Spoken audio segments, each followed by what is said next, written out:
This is Antoy, and welcome to the Antoy Show.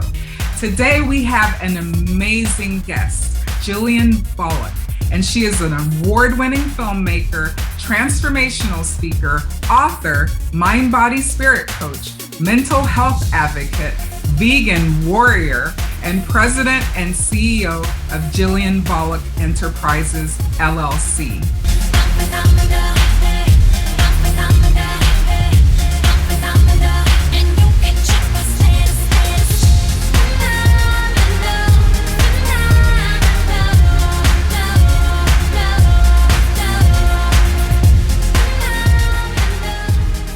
Jillian, welcome to the show. Thank you for having me. Oh my God. We've been talking about this for a while, and I'm glad we finally were able to bring it together. Yes. So there's just so much to cover. I just want to jump right in. Let's talk about your story. I'm from Philadelphia, born and raised, but raised with a very different type of background. I was raised with my African-American mother and siblings, two of my siblings, and a white stepfather who happened to be part of the Philadelphia mob. Oh, okay. Yeah. So we were the only black little kids running around on the block. Everybody else was white, but they knew who my stepfather was, so they didn't bother us. Yeah. It was good size and then bad size because I saw my first mob hit when I was 9. Wow. So that was that. But then on Sundays, my stepfather would take me to the movies, and he's just a big movie buff. And he would say to me, one day I'm gonna see your name in lights. I thought he was crazy at the time because I had never seen an African-American director nor a female director. So I was like, he crazy, he's crazy. But every time we went, we stayed, watched the credits roll, and he was just so happy to be there with me to share that experience. And, I kept his dream. I kept his dream alive. Even though he passed, I still kept his dream alive. But it kept me going during some dark times, like when I was homeless and on the streets and got involved in drugs and prostitution. The thing that kept me going was, I wanted to fulfill that dream for him. Even though he was, like I said, he was no longer around, but it kept me alive. It kept me motivated. Well, your story is definitely like an award-winning movie as well. Well, it's in development. You had to go through it, but it's in development as a movie, so we're going to get it out there. I'll be first in line to see that one.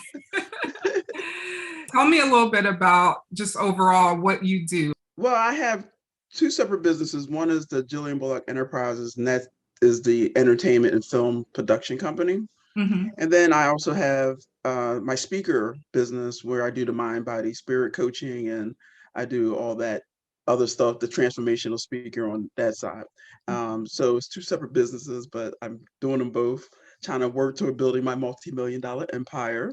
Yes. So sometimes you have to have more than one company to do that. So that's what I'm doing now. So let's talk a little bit about on your film production company side about your films. Touch with Your Eyes. That's a short film. It's a short film that I did, but I'm actually going to be making it a feature film. It will be the first time I'll be traveling, out of Philly. I'll be going to different countries to film that. It's because it deals with 2 CIA agents who, not in the movie, the short, but in the feature film, we'll be dealing with human trafficking in that movie. Oh, wow. So they have to go across to different countries to try to, help with the girls that are being taken away and all that. So that's going to be interesting because, human trafficking is such a big problem, not only in different countries and here in America is horrible. Yeah. Your films always have a message and touch on prominent issues. Sense of Purpose, I watched it and I was on such a roller coaster ride. I mean, my emotions were just like, That's good. That's what it's supposed to be. It was amazing. And the cinematography was wonderful. The directing, you had a diverse cast. That John Quinlan. Quinlan was something. He was something else. But tell me a little bit about what motivated you with this film. Well, the movie deals with military sexual assault veterans and, the PTSD, what happens when they come home, trying to assimilate back into normal life. And it's difficult because, they have that mindset now that they've been raped and sexually assaulted. Nobody believes them in the military because It's just not like if I were raped, we can go to the police and report who would happen.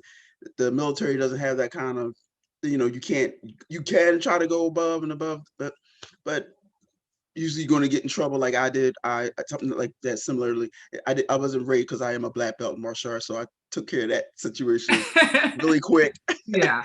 But he still was a sergeant. He was overman at the time. And, I fought him off. And because of that, I got demoted in rank.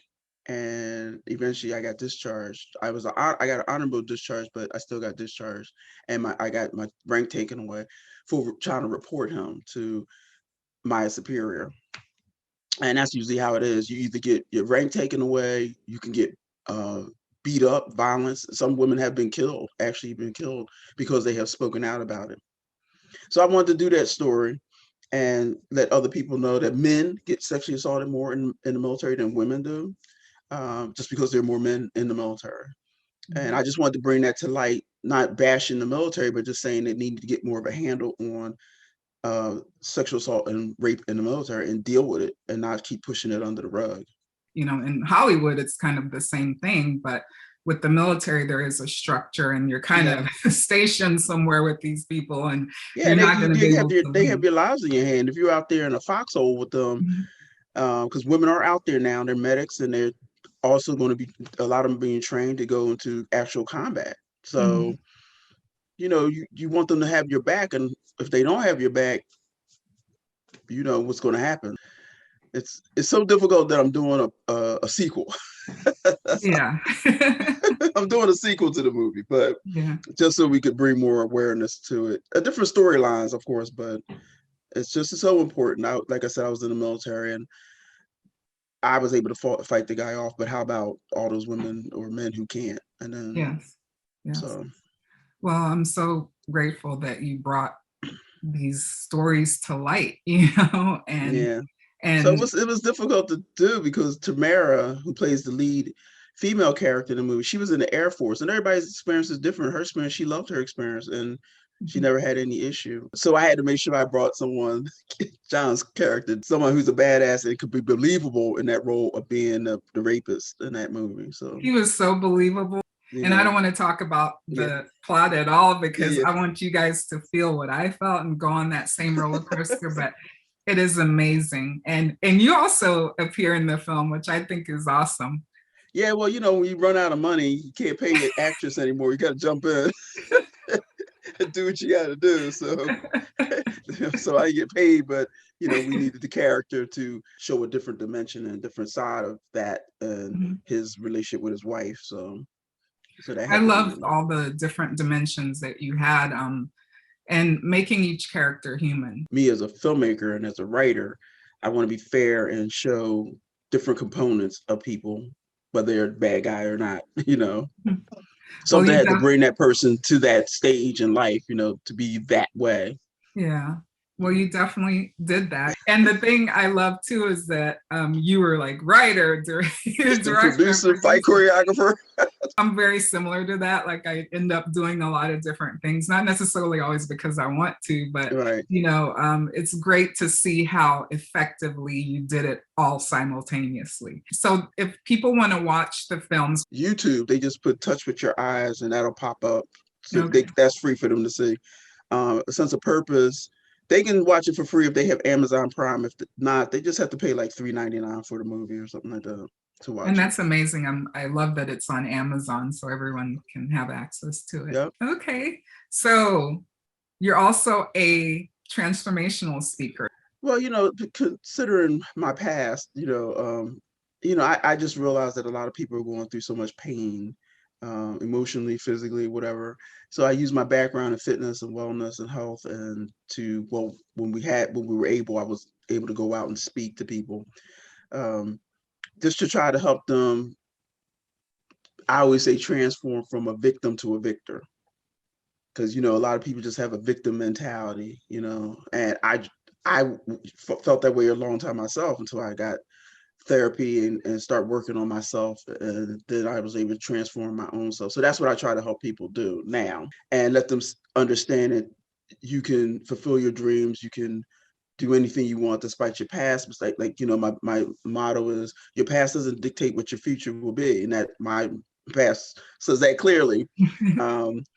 And that's what I try to tell people, and try to help them, give them the tools and the steps that they need to transform into that victor. Even if they just hear my story, I try to, because that's all you have to give back and try to help others. And if something resonates in someone who says, okay, she could do it, I can do it, then that's great. Everyone can find something in your story, to resonate with, and it kind of leaves them with no excuses. It's like, it's like she overcame all of this. People have been coming at me lately for interviews because my son, Clinton Bullock, is Dr. Clinton Bullock, and they know that I had him when I was, I got pregnant when I was 15, when I was on the streets, and I was a drug addict, like I said, and everything. So when I finally got off the streets and delivered him, everybody was, even family members and society was casting us off like, you're going to be on poor and welfare your whole life, and my son would end up in jail or dead from gang war, whatever. And it really inspired me to work even harder, because I said, we're not going to be statistics. So when Clinton graduated as Dr. Clinton Bullock, it was like a very profound moment for me, because he wasn't supposed to make it. He wasn't supposed to be there. And that's why that's really important. So people are talking to him, talking to me about our story. So that's why and he's a transformational speaker too. So, really cool. You've transformed your lives, and now you're helping others. That's awesome. Yeah. And so as a mind, body, spirit coach, I'm trying to teach people how your mind, body, and spirit are connected. You have to have all three in conjunction to have a healthy, well life, because you can be physically fit and your mind ain't right. You can have depression and anxiety, or you're just like negative. You're just a negative mindset. Oh, woe me, pity me. That's not healthy. So your spiritual side has to be right too. And the spiritual side is, trying to give back to others, being good to people, just doing that type of stuff. So it all has to mesh together, those three components, in order to be a truly healthy being overall. And as a mental health advocate, that's all kind of tied into the speaking. It's all about that, because, like I said, so many people are hurting emotionally and mentally, especially now with COVID. And we're, so much is going on. People are dying and losing your job and stuff. You're struggling to pay bills, and people cooped up together. Even so many people getting divorced or something like that is sad, because they didn't realize I really don't like you that much, unfortunately. And or they're arguing. It's all the time, and it's just a lot, and it's just a lot of work to be done on that area with mental health, and I'm just trying to do my part. So entertainment is a great way to make an impact. That's what I think is so important as a writer, director, producer, to produce movies or TV shows or any kind of content that will empower people, will change lives, impact the world. I'm really hard hitting in dramas or even thrillers or action with a mission. Like Touch with Your Eyes is going to be an action movie, but it's also has that note in there about the human trafficking, that we're going to have to try to figure that out, especially in the United States. I was doing research on that. I was just amazed how many young girls and boys are taken, sold into slavery in a sense, because they're not going on their own free will, to be taken from their families to go to another country, and never see their parents again. I would not know how to deal with that if that happened to my children, because the parents not going to get them kids back normally, because they're in another country, so you don't even know where they're at. So it's heartbreaking. So and I see that on the news a lot. I'll just see like kids disappearing. I'm like, is anyone looking for these children? Where are they going? So the movie will address that. So that's going to be another. But you have to put the action in there, so people will still watch it, even though you have a message. You got to be entertaining as well. So Idris Alba, Idris. If I could get Idris. I like, come on, Isra, we can do this. We can do this movie. We'll put it out there. We'll put it We'll out put it there. out to the universe. Isra, we can do it. Come on, come on. What's your background in martial arts? Well, I got raped when I was 10, and due to that, when I was 12, I started taking up martial arts. I said, I'm never going to be a victim again. So I started taking up Taekwondo at 12. Mm-hmm.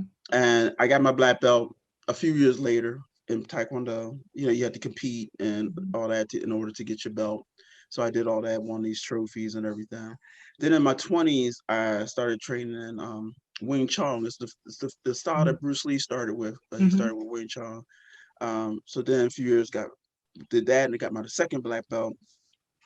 Then each year, each decade, I guess I was going to do a different thing, because in my 30s, I started wrestling with the Rocks family up in Allentown, PA. They have a wrestling camp called the Wild Samoan in Allentown, and that's the Rocks family. All of them wrestle in the WWE. And I went there to train with them, and that was in my 30s. And then in my 40s, I picked up boxing. So I just kept going, and adding to my repertoire of fitness and health and stuff to keep me young. I've studied a little bit, but I don't want to get in the ring with you. I'll probably get knocked out. And as an author, you have a book, Here I Stand. Well, that's the book that's going to be turned into a movie, the development into a movie about my life story. And like I said, it tells about my life growing up with the mafia, being on the streets, how I became homeless, and forced into a world of prostitution to survive. And then, but how I turned it around, how I was able to have my baby, turn it around, go back to high school, because I was, only 15, and how I was able to have them get off of drugs, kick drugs, and go back to school, and then eventually to college, and to fulfill, my dreams. Yeah. That's powerful. And where can they get that? They can pick that up. Amazon again. Just put Amazon in there. That's your best friend. Just Amazon, my buddy. Just your partner in crime. They can just put my name in, and the book and the movie will pop up. Just go watch. Just go get it. Exactly. I want to ask you, what were the most challenging parts of your journey so far, and what helped you to kind of get through those times? Well, it was all very difficult. Even though it looked on the outside that I was doing fine, I didn't realize it until I started going to therapy in my 40s that I got diagnosed with PTSD and depression because of everything I've endured through that time. Even after I got off the streets and all, and had my son and was back in school and then went to college, still my mind, I thought I was okay, but really I wasn't. I got in and out of bad relationships, in and out of bad marriages, just because I didn't know I was depressed and had PTSD. I had a couple of the children. I was raising them well, but I wasn't taking care of me. That was the problem. I wasn't taking care of me. I was doing everything for everybody else, but never taking care of myself. So then I started taking up yoga, which helped me tremendously. I do it, 5 days a week, early in the morning, because it helps me calm me down. It helps relax. It helps me. Plus, it's great for the body. It's great for strengthening. But then it also takes you through the meditation to quiet your mind, your breathing. It helps you just be more at peace, which is more the spiritual and mental part. That I think everybody should do yoga and meditation. That is one of the greatest things out there without having to take medication. What would you say has been the most challenging thing you've had to overcome? Just raising 3 kids and trying to make them good, productive people in the world. I have 3 kids now, and they're all successful. They're all doing very well in the world. Usually you have a bad one in the bunch. You usually have one bad kid, the black sheep in the family. But I was very blessed that all 3 of them, went to school, and, they have their own businesses or their own production. Like Clinton is Dr. Bullock. Then I have another son who works on The Talk. He's on the TV show The Talk. He works in production. And my daughter, she's the youngest one, and she was like 23. She bought her first house when she was 23. She did it all her own. So, that's what I wanted. I wanted to send kids out into the world that were productive children, didn't cause me problems or cause society problems, and just make their own way in society. So being a mom is very difficult. But that's the end product when they go out on their own and they do so well. You got to be proud. So yeah.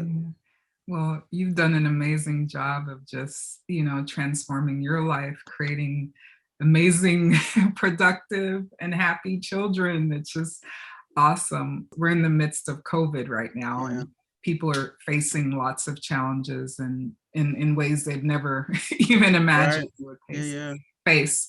What advice would you have for people that are going through, COVID and having a tough time? Yoga and meditation. people think I'm telling you, if you did any research on yoga and meditation, it has helped people combat depression and anxiety, PTSD, health issues, like physically health issues. It is something to do like early in the morning, start your day with it, and then be gratitude, even though it might seem rough and hard in your life. There's something some people aren't living. So you have it better to know. Some people die from COVID. So you have it better to know. I have been blessed that I haven't had COVID yet. Thank God. So that's a blessing. If you've never had a COVID, that's a blessing right there. Just say that blessing. And just learn to love yourself. Self-care, self-love is so important. We don't do it enough. We don't take the time out to take care of us, which is very important. Whatever that is for you. If you love a bubble bath, take that bubble bath. I mean, you know what I'm saying? Take that bubble bath. Take that time, put some candles in there at night and put some soft music on, lean back and again, meditate. All these little things help you be more at peace with yourself, and then you can be at peace with what's going on. If you're not right mentally, physically, and all that, how can you possibly help others? You got to take care of you first, and then you'll be happier and healthier to help others, and your mind will be in the right place to deal with all this craziness that's going on in the world. Yeah, that's definitely good advice. What's next for you? In pre-production for A Cup Full of Crazy, a psychological thriller that deals with mental health and the path to recovery. Yes, again, another tough topic, but hey. Do you ever do any easy topic, Phil? No. I mean, the whole thing about my company is to do movies that are educational, empowering, and entertaining. So it's the 3 E's. You can do tough subjects and make it light in some areas, or make it fun, because even in A Cup Full of Crazy, we have a component of MMA and boxing in it. So we got, Billy Blanks from Tybo in it. Ashley, Billy Tybo, he's in it. We got Ashley Evans Smith in it. She's fights for the UFC. We just got some good people in it who are professional athletes who are so it's going to be fun to see that part of it. Those guys on screen. And we have a boxing element, so we have a boxing fight in it. So that's the fun part. So you can do some of the fun parts too. And then we have some sexiness in it with the lead character, female character, and her boyfriend. There's some, romantic. So you mix it together, and then we still talk about the tough topics. a little happy gumbo, right? So we'll go into production in June in Philadelphia on that one. Okay. And you're also working on I think it's a new book or a documentary. Well, it's a lot of things I'm doing. Okay. The documentary that I'm working on is called Sexy Vegan Living.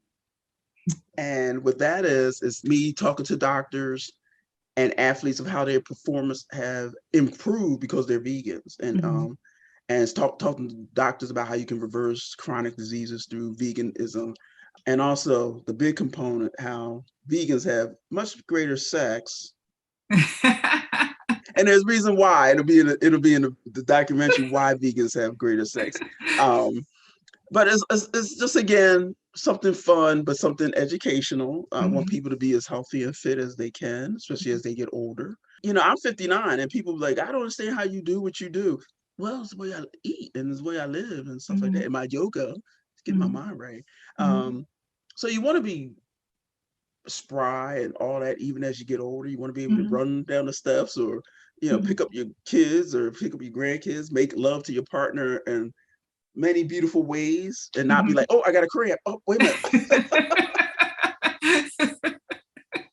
or you breathing hard like you gonna have a heart attack or something. You're like, this is not it. So it's gonna be fun. It's gonna be a fun documentary. We're gonna get the doctors in there. We're gonna get some athletes in there, some well-known celebrities who are vegan, how they changed their lives because they had some illnesses and then they changed over.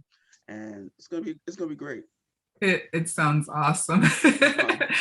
Thank you so much for coming on the show today. I know you are busy, so we are blessed to even have a moment of your presence. Your story is so powerful, how everything you've overcome, and you never stop. You're still going, and I'm honored to know you now before you get too famous and rich.